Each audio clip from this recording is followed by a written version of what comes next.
no, that's not really an answer. I asked you a question. Woo is not really an answer to how you're doing.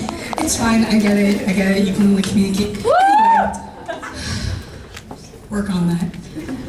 I'm generally just a pretty hateful person.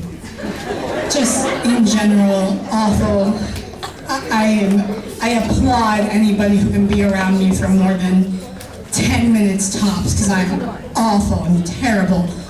One thing though I kind of have like a love-hate relationship with is like the English language as a whole in general.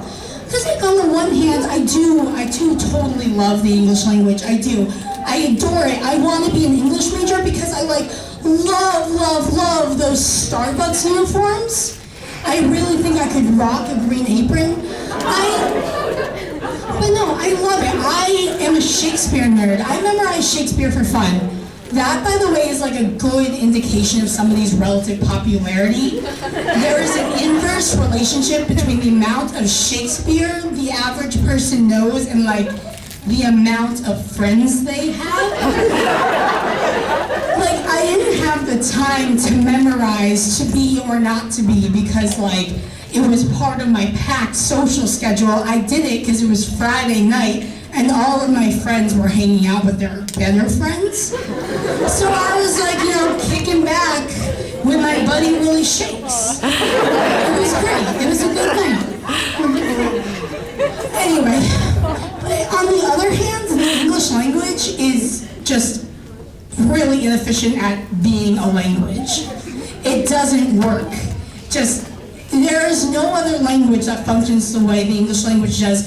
And when I try to explain this to people, I use the example of that masterpiece of modern American music, Bye Bye Bye by NSYNC. That magnum opus we all know and love. Anyway, Bye Bye Bye, yes, I get it. I've heard it 100,000 times. It's a breakup song. But if you just heard the title, would you know that? Not necessarily. I mean, maybe NSYNC is just like a super passionate and very harmonic group of salesmen. Buy, buy, buy. They want you to buy as much as possible, and they're super passionate about it. So they're singing it from their hearts. Used car salesmen, I guess, I don't know. But maybe they're like, yeah, maybe they're saying goodbye to you, but what's worse, maybe they're trying to give you directions, but they all collectively have a terrible stutter. It's right by, it's right by, it's by, and that's just really sad, isn't it? Like, NSYNC is going to have trouble communicating their entire lives, but they would anyway because their first language is English. Yeah.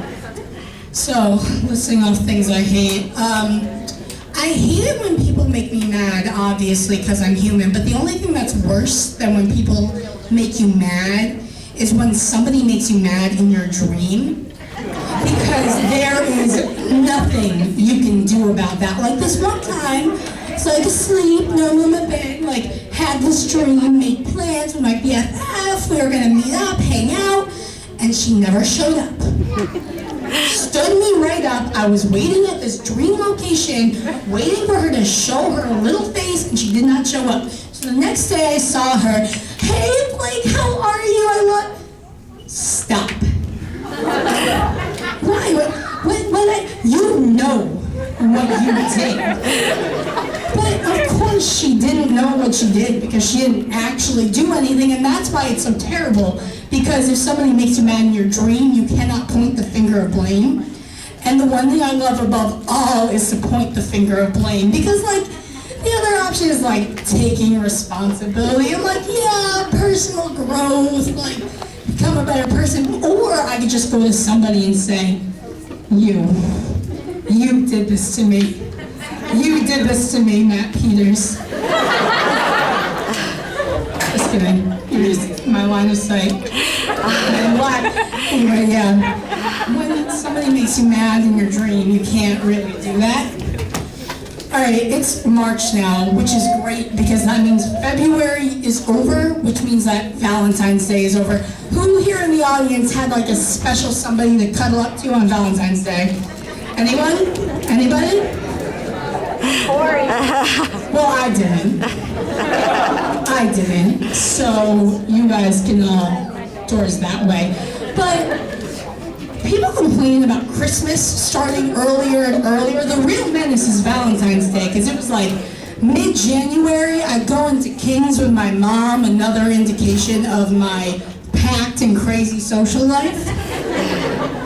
And you know what's already on display? Valentine's Day chocolate. And not just like normal Valentine's Day chocolate. I'm talking about like 2-foot wide heart-shaped boxes of Russell Stover, which is sickening to me.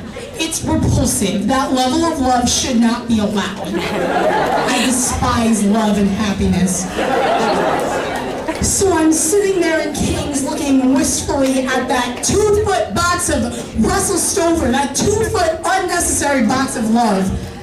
And I'm like, well, Blake, it's time for you to get yourself a boyfriend. So I said to myself in my reflection in that 2-foot box of Russell Stover. So I go home and I'm like, okay, I'm gonna get myself a boyfriend. How do I do that? So I decided to consult the ultimate romantic advice. Google, of course. Google. So I type in how to flirt into Google.